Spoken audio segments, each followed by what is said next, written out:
If we want to understand the role of carbohydrates in human health today, it helps to rewind the clock back thousands of years and peek into the kitchens, or rather, the campfires, of our omnivorous ancestors.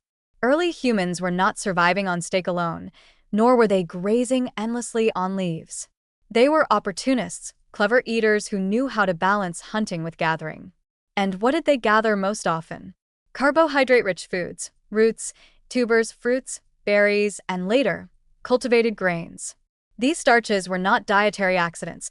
They were essential building blocks of human evolution, fueling the brains and bodies that would carry humanity into the future. The human digestive system itself is evidence of this evolutionary preference. Our relatively small teeth compared to carnivores, combined with powerful salivary enzymes like amylase, show that we were designed to break down starches efficiently.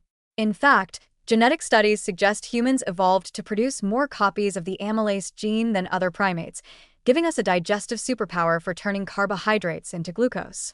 That glucose became the spark plug for our expanding brains. Unlike fats or proteins, which are slower to digest and harder to convert into usable energy, carbohydrates gave our ancestors the quick, reliable fuel they needed to hunt, think, cooperate, and adapt. Without carbs, the story of human evolution would probably be much shorter and far less interesting. Archaeological evidence backs this up.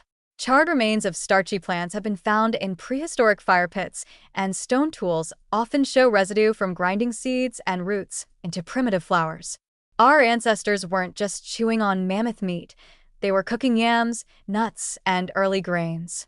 This carbohydrate-rich pattern wasn't only about convenience, it was survival. Starches and fruits could be stored, dried, and shared, providing a stable food supply in a world where hunting was risky and unpredictable. In other words, carbs gave early humans not just energy but security. What's more, carbohydrates were essential for longevity even then. Quick-access glucose spared protein for building muscle and repairing tissues, while also reducing the body's reliance on fat stores alone. That balance allowed ancient humans to stay strong and active, not just in youth, but throughout adulthood. The same principle applies today. Carbs help us preserve muscle mass, protect against fatigue, and keep the brain fueled as we age. The evolutionary lesson is clear.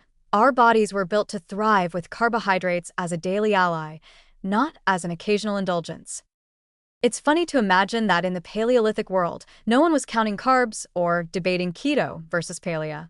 They were simply eating what kept them alive and moving, and what kept them alive most reliably was starch.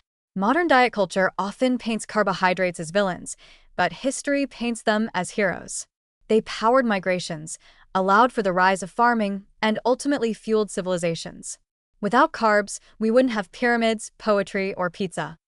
So when we talk about health and longevity today, we should remember the wisdom of our omnivorous ancestors. They thrived on carbohydrates because carbs are the most natural, efficient, and sustainable energy humans can get.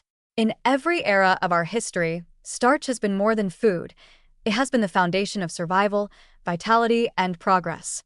Perhaps the real lesson from evolution is simple. Carbohydrates are not an obstacle to long life. They are the very reason we made it this far.